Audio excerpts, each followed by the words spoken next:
We're on our way over to Ralph and Rosie Gochnour's to see their cool train layout. Wow. Now, if you follow the channel, not only are you cool, but that means you've seen Ralph and Rosie's brass engines and the scratch built and prototype engines that Ralph has collected and the built. same way I did, though, because I had to work that day. You had to work and missed it. Yeah. Sad, but Yeah, such as life. but now you know you'll get to see them because we're heading over there and we'll see the brass engines and the layout, because we really didn't see the layout. And the layout is really cool because it's so old school.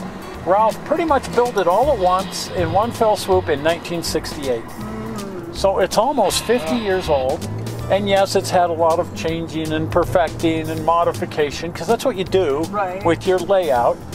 But fundamentally, it's just old school. A lot of the equipment and a lot of the track and everything is from 1968. Wow. So check this out. This is really cool. Ralph and Rosie Gochnour's HO scale Union Pacific. Well, the 400-pound gorilla in the room is Ralph's version of the Ogden Roundhouse and shops here in HO scale. Takes up almost half of the layout. Last week, if you recall, when we were leaving the Ogden train show, we took a look at this location. This salvage yard is where the roundhouse used to stand. Keep in mind that it was still in place when Ralph built this railroad in 1968. So if he wanted to do research, well, he could just drive up there and take a look. There are a lot of big boy locomotives here. Ralph loves big boys. And the freight cars here, now you might say those look something like Athearn, and in fact they are, but they're old Athearn. They're Athearn metal cars. Ralph has a few plastic cars, but very few.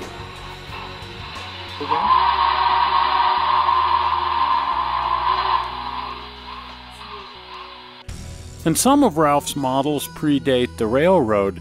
These are early enough that they're made almost entirely of paper, wood, and a smattering of brass.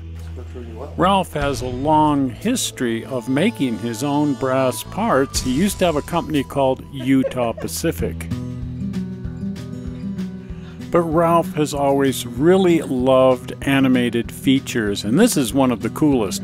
This is a coal mine, and you can back hopper cars into the coal mine and fill them with mine-run coal. The coal train is now run down the branch line toward the main line, where the coal will be offloaded into the coaling tower at the Ogden Roundhouse. Okay, a quick trip through the Y here to reverse the direction of the train. That way the hopper cars can be backed onto the ramp up into the coaling tower for offloading. Uncoupling is achieved using KD magnetic uncoupling ramps. That's strictly from old school. Ralph doesn't use any picks or anything. He likes to do everything magnetically. That was pretty much the common practice back in the 60s, and a lot of people still do that. But these days, a lot of people are doing their uncoupling using a small wooden pick.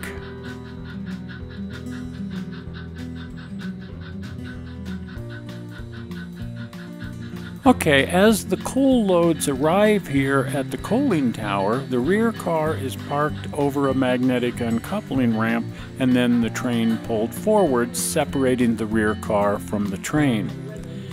That is then hooked to the cable tow that will pull the car up into the coaling tower. The loaded car is then pulled up the ramp. Notice that it's going through a spring switch here. That way, as the car is returned, it will automatically be placed out of the way of the next car on the siding. The coaling tower is a pretty much exact reproduction of the Ogden coaling tower. This little dip in the track right here is where sand was dumped into the sand house using the exact same technique. What we're doing here is offloading coal, which will be brought all the way to the top of the ramp and then dumped into the coal bin. At the top of the ramp, the car is pulled neatly into the enclosure and sort of locked in place so that the hatches on the bottom of the car can be opened and the loose coal is then dumped into the coaling tower, ready to be loaded into locomotives. Ralph doesn't actually load the locomotives, the material just drops all the way through to the bottom to be recycled back to the mine. The empty car is now returned to the bottom of the ramp where it moves over onto the siding and you're ready to bring another car up. This whole sequence is initiated by just pushing a button, and everything else is handled through automation. This feature was one of the very first ones on the railroad back in the 60s, and it's still working flawlessly to this day. And the coaling tower itself is an absolutely beautiful scratch-built structure. Looks exactly like the one they had in the Ogden shops. Look at all the detail here around the shops. It's just really cool to see how much this whole area has been fleshed out with microscopic little details. And some of the other structures around the shops have been reproduced here too, because, well, that was part of the shops too, the ancillary businesses around the shops. Here we see the icing platform. This is fun. This is a shop switcher, Union Pacific shop switcher. These things had to be able to pull a cold big boy completely out of the roundhouse, and so, well, they were really robust. In this case, we're going in to retrieve a 200-ton wrecking crane. The switcher is an Overland brass model, and the crane that we're after started off life as an Athearn metal kit, and it's still available in plastic if you want one. In this case, we're pulling it out because Ralph has animated the crane, so it's fully functional. First, we're going to wait for the city of Los Angeles to clear the main line. In spite of the fact that this is a pretty small layout, Ralph can run incredibly long trains like the city of Los Angeles here. This train is probably 18 feet long. Right now, it's entering a hidden staging yard underneath the railroad that can hold over a dozen trains of this length. Now notice the switch stands with switch lanterns on them that actually light up. Ralph made all of these, and he used to sell them through his Utah Pacific company. They're still available from another company. Ralph sold all the patterns for them. They're tiny, and yet they actually light up. When you look around, you realize that there's lights in a lot of things around the railroad, little small lanterns and other lit up features. Here we have a four-sided traffic light that was installed in 1968.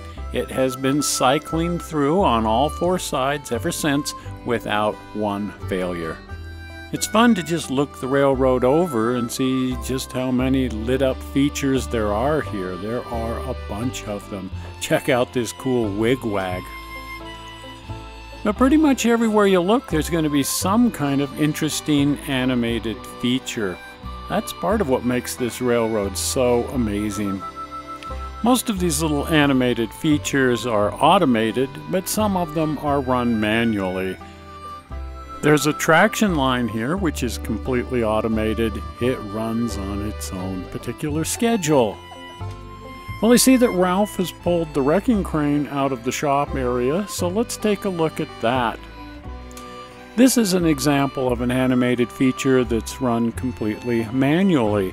It uses a DCC controller, just like the locomotives do. So you run the boom and the cables and so on from your throttle controls, just like you would with a locomotive.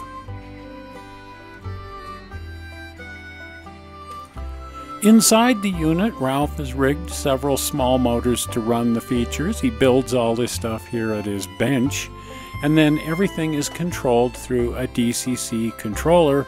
And if he wants to, he can sit and load and unload things using his crane. How cool is that?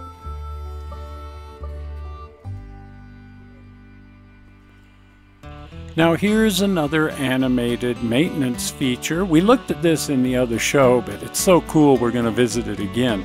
It's an Overland brass model, but after purchasing it, Ralph completely dismantled it, changed the details around quite a bit, but mostly he installed micro motors so that he could animate the whole thing and make it into an actual functional pile driver. As this thing is self-propelled, he's also got a sound system in here so that you can hear the steam engine running inside and even the steam engine running the Piledriver. Once the Piledriver arrives at the location where you want to drive pilings, the boom can be raised in preparation for driving a pile into the ground.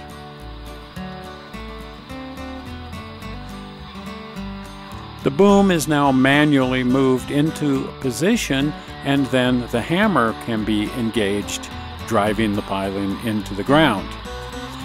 Of course, the piling isn't actually being driven into the cement hard hydrocal here, it's just being simulated.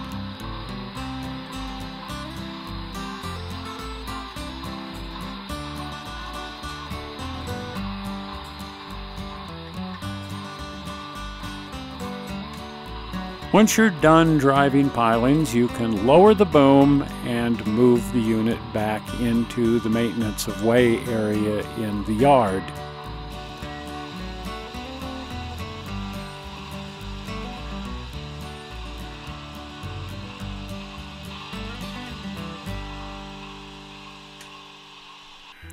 Okay, here we have an example of another completely automated animation feature.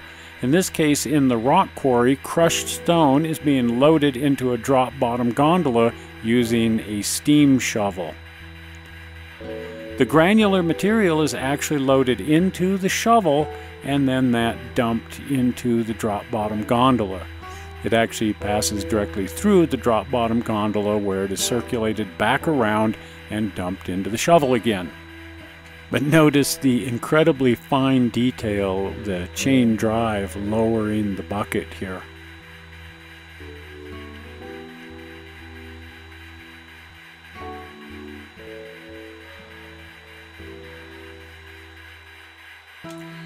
And as always, we like to see what the railroad looks like after the shadows fall. So we doused the room lights and turned on all of the structure lights. It's amazing how much the character of a railroad changes when you turn down the lights.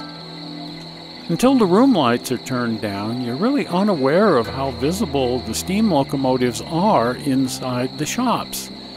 But with the interior lights on, all kinds of interesting details come to life.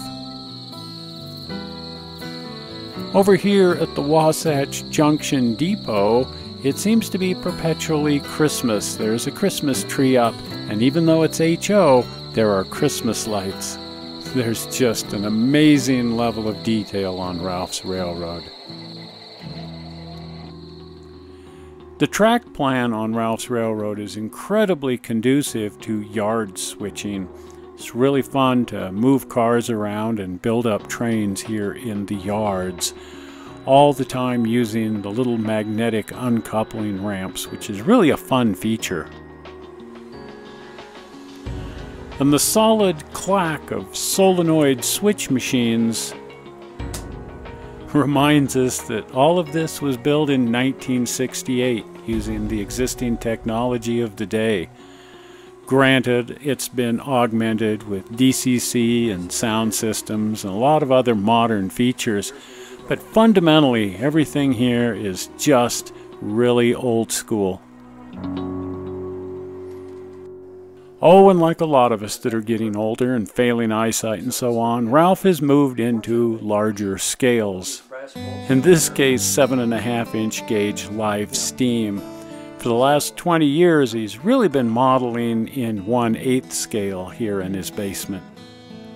Several guys have built a railroad out in the desert. It has somewhere between 4 and 5 miles of track, and all summer long, Ralph can be seen running his 3 locomotives out there. Well, there you have it. Ralph and Rosie's fun HO layout. Isn't that fun? And that amazing live steam stuff. And we will be following up with that when the snow melts a bit. It was actually educational. I learned how they take a coal car and go up on the ramps with it. I've always looked at those. How do they back a locomotive up there? Well, they don't. They don't, yeah. But I learned how they do it. And I knew that's what they did, but I've never seen it in action, certainly not in full size. Well, but this is the first time I've seen it in any size. Yeah. An operating coal ramp, thing deal, rope tow, whatever that thing is. Yeah, that was really cool. It's cool because the coal and it works. dumped out into it actually fills the hopper with coal into the coaling tower. Yeah. That's Ralph. If he can automate it, he automates it. It's automated. So that was really cool to see. And the live steam is going to be really fun to check out too. So you'll want to watch for that. It should be coming up in a couple of months when the snow melts and the track is open and the mud is not mud anymore, and we can do all of those things and not be muddy and filthy and go out to the live steam railroad, which is several miles long. That's right. So that's going to be really cool. Well, if you haven't been over to the channel, do pop over to the channel, because you can then watch the other film on Ralph's brass engines and so on, but there's 180 other things to watch as well, all of which are entertaining and never boring. No. Well, there's one or two, well, we won't go into that, but there may be one or two boring things. Maybe, just marginally boring. Anyway, if you're not a subscriber too, you want to subscribe, and you can subscribe by clicking on the blue button. You ready for it? Zoink! Blue button right there says subscribe, takes you to the channel, makes you a subscriber, and that is really cool because you want to be a subscriber. Well, we're not sure how you found this movie on the internet. We hope you didn't find it boring, and we will see you here again in 1 week with yet another example of massive screwing around. We'll see you then. Bye-bye.